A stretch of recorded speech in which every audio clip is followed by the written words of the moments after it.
श्रद्धेय महानुभाव, कारक प्रकरण के प्रसंग में कई सूत्रों पर विचार करते हुए कर्तुरीप्सितमं कर्म तथायुक्तम चानिप्सितम अकथितम च गति बुद्धि प्रत्यवसनार्था शब्द कर्मा कर्म काणामणि कर्ता सनव।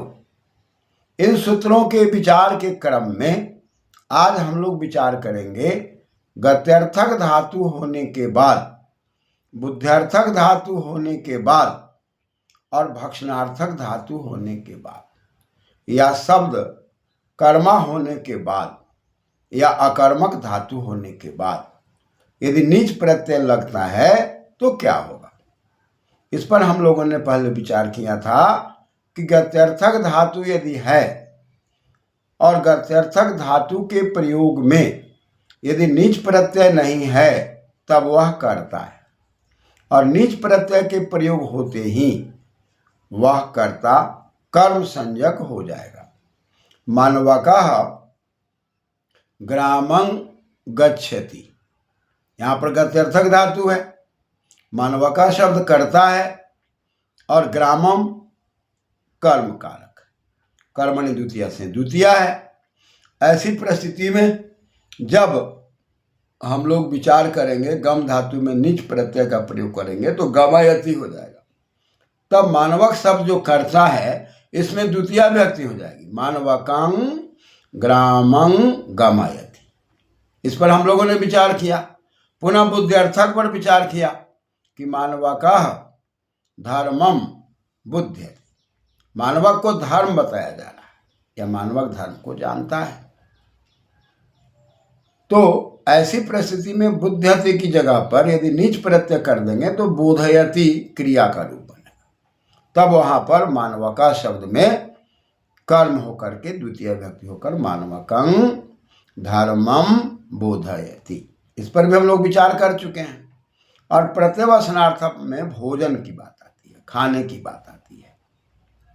तो यदि हम प्रयोग करते हैं कि मानवकः रोटिकाम अस्नाति, मानवक रोटी को खाता है। अब ऐसी परिस्थिति में अस्नाति की जगह पर नीच प्रत्यय होने के बाद आशयति का प्रयोग यदि दिखाई पड़ता है तो मानवकः में कर्म और द्वितीया की बात आ जाएगी। मानवकं रोटिकाम आशयति, मानवक को रोटी खिलाई जा रही है या मानवक को रोटी खिलाने की बात आ रही है। अब ऐसी परिस्थिति में आगे शब्द आ रहा है शब्द कर्म और एक शब्द आ रहा अकर्मक। तो शब्द कर्म यस्य स शब्द कर्म, शब्द ही कर्म है जिसका, तो शब्द कर्म किसका होगा? पढ़ने पढ़ाने वाले का, मानवक का होगा, बालक का होगा, विद्यार्थी का है या शिक्षक पढ़ते पढ़ाते हैं। तो ऐसी परिस्थिति में भी शब्द कर्म है यदि और नीच प्रत्यय लगा देते हैं और नीच प्रत्यय न लगाते हैं, लगा देते हैं तो द्वितीय व्यक्ति और नहीं लगाते हैं तो प्रथम व्यक्ति। मानवकः वेदं, मानवकः वेदं, मानवक को वेद क्या किया जा रहा है? समझाया जा रहा है या बताया जा रहा है या मानवक वेद को पढ़ रहा है। तो ऐसी परिस्थिति में हम कह सकते हैं कि मानवकः वेदं पठति, मानवक जो है वेद को पढ़ता है और पढ़ाया जाता है यदि करते हैं तो पठति की जगह पर पाठयति हो जाता है। तो मानवकं वेदं पाठयति। अब यहाँ पाठयति जो बनाने की बात आएगी तो पठ व्यक्तयंग वाचन है और व्यक्तयंग व्यक्त अभिव्यक्ति है, वाच के अर्थ में है, अभिव्यक्ति के अर्थ में है। अभिव्यक्ति के अर्थ में होने के कारण हम यदि पठ में नीच प्रत्यय का प्रयोग करते हैं, कैसे प्रयोग करते हैं? तो तत्प्रयोजको हेतुश्च, जहाँ प्रयोजक होता है उसको हेतु कहते हैं और हेतु संज्ञा होने के कारण हेतुमति जैसे नीच आ जाता है। प्रत्यय परश्च, प्रत्यय पर में आएगा तो पठ के आगे नीच प्रत्यय यदि कर देते हैं, अनुबंध लोप कर देते हैं तो पठ ई बचता है। ऐसी परिस्थिति में अलुंत्याद पूर्व उपधा, अंतिम अल से पूर्व को उपधा कहते हैं, अतः प का अ उपधा में है क्योंकि ठकार से पहले अ है तो ये उपधा है। तो अचोय नीति से जो इत नीति की अनुवृत्ति आ रही है और बताया जा रहा है कि अतः उपधाया से वृद्धि हो जाए, तो उपदा होने के कारण अ को आ वृद्धि हो गई, क्योंकि वृद्धि राधे आ यव को वृद्धि कहते हैं। तो अब प के आ को आ होकर के पाठ ई पाठी बन गया।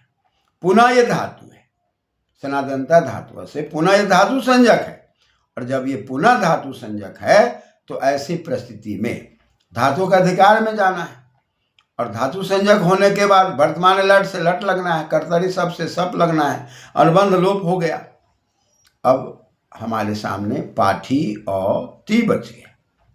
अब चूंकि तिंग सिद्ध सार्वधातुक है, अतः तिप है, तिंग है, सार्वधातुक है, और कहा कि सार्वधातुक अर्धातु के पर रहते, सार्वधातुक अर्धातु के उसे गुण की बात आती है।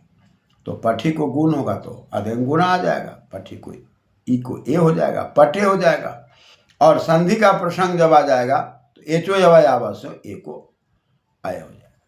पाठ है अति, पाठयति, यानी कि स्पष्ट हो गया कि पाठयति के प्रयोग होते ही मानवका शब्द में द्वितीय व्यक्ति मानवकं वेदं पाठयति, यानी कि मानव को वेद पढ़ाया जाता है। वेद पढ़ना पढ़ाना शब्द कर्म है, और इस शब्द के माध्यम से हम जानते हैं, पढ़ते हैं, पढ़ाते हैं, इसलिए यहाँ शब्द कर्म का प्रयोग है। वहाँ पर कर्मन है, कर्मन में डुकली करने धातु है, मनिन प्रत्यय है, और शब्द कर्म करना, शब्द ही कर्म है जिसका, ऐसी परिस्थिति में बहुब्रीहि समास है। तो शब्द कर्मा के कारण यहाँ पर निच प्रत्यय जब लगा, पाठयति जब हुआ, तो मानवकः में मानवकं हो गया। इसी प्रसंग में यदि हम आगे विचार करते हैं अकर्मक धातु से, तो न कर्म अकर्म जिसमें कर्म नहीं है, तब हम कहते हैं कि मानवकः सेते, मानवक जो है सोता है, या हम कह सकते हैं कि मानवक को सुलाया जाता है। तो सुलाया जाता है तो निज प्रत्यय का प्रयोग हो जाएगा, और जब निज प्रत्यय का प्रयोग हो जाएगा तो साययति बन जाएगा। ऐसी परिस्थिति मानवकं साययति। अतः गत्यर्थक धातु हो, प्रत्यवसनार्थक धातु हो, या बुद्ध्यर्थक धातु हो, या शब्द कर्मा वाला धातु हो, या अकर्मक धातु हो, सारी परिस्थितियों में निज प्रत्यय के लगने पर और निज प्रत्यय के न लगने पर विचार किए जाएं, तो निज प्रत्यय जब नहीं है तो कर्ता प्रथमा विभक्ति से युक्त है, और निज प्रत्यय के लगने पर वह कर्ता जो है वो कर्म कारक है, और कर्म कारक होने से द्वितीय विभक्ति की बात। अतः मानवकं वेदम पाठयति हम कर सकते हैं, मानवकः सेते, और जैसे ही समान अवस्था से नीच अवस्था में जाने पर मानवकं साययति। इस परिस्थिति में ये सूत्र स्पष्ट करता है कि गत्यर्थका नाम और बुद्ध्यर्थका नाम और प्रत्यवसनार्था नाम धातु नाम, या शब्द कर्म का नाम धातु नाम, या हम कहते हैं कि अकर्म का नाम धातु नाम, सारी परिस्थितियों में अनंतावस्थायाम यह कर्ता सह नियंतावस्थायाम कर्म संजो भवति। चाहे वो गत्यर्थक धातु हो, चाहे बुद्ध्यर्थक धातु हो, चाहे प्रत्यवसनार्थक धातु हो, भक्षण के अर्थ में धातु हो, शब्द कर्म के अर्थ में हो, अकर्मक हो, सारी परिस्थितियों में जो कर्ता है वो धातु के साथ जैसे ही निज प्रत्यय का प्रयोग होगा वो कर्म कारक हो जाएगा, और कर्म कारक होने से कर्मणि द्वितीया से द्वितीय विभक्ति हो जाएगी, क्योंकि कर्तुरीप्सितमम कर्म, कर्ता के अत्यंत इच्छा को कर्म कहते हैं। अतः स्पष्ट हो गया कि गत्यर्थक धातु यदि हम बनाते हैं, बुद्ध्यर्थक बनाते हैं, यदि कि गच्छति के जगह पर गमयति करते हैं, बुध्यते के जगह पर बोधयति करते हैं, और अस्नाति की जगह पर आशयति करते हैं, और यदि हम इसी प्रसंग में पठती की जगह पर पाठयति करते हैं, सेते के जगह पर साययति करते हैं, तो निज प्रत्यय के लगने से जैसे ही क्रिया में परिवर्तन है तो कर्ता में द्वितीय विभक्ति हो गई है। अतः हम स्पष्ट रूप से जब बात करेंगे तो हो गया कि मानवका वेदम पठति, मानवकं वेदम पाठयति, मानवका सेते मानवकं साययति, मानवका ग्रामं गच्छति मानवकं ग्रामं गमयति, मानवका धर्मं बुध्यते मानवकं धर्मं या धर्मं कहते हैं बोधयति। यह प्रसंग चल रहा है।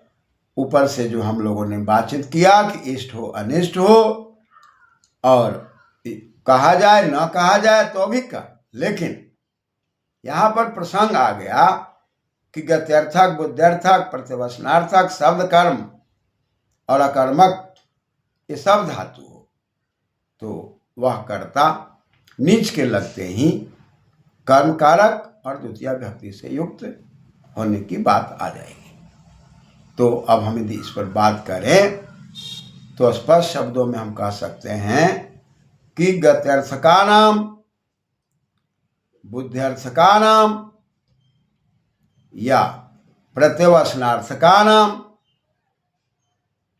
आगे हम इसी प्रसंग में शब्द कर्मकानाम अकर्मकानाम धातूनाम प्रयोगे अनंतवस्थायाम यह कर्ता स अनंतवस्थायाम कर्म संजो भवति, और कर्म संज्ञा होने से वहां पर कर्मणि द्वितीय से द्वितीय विभक्ति हो जाएगी। अतः कर्ता प्रथमा विभक्ति का है, सुलग करके विसर्ग है तो मानवका है, और जैसे ही द्वितीय विभक्ति होती है तो अमा करके मानवकम की बात आती है। इस प्रसंग में हम लोग चर्चा कर रहे हैं। धन्यवाद।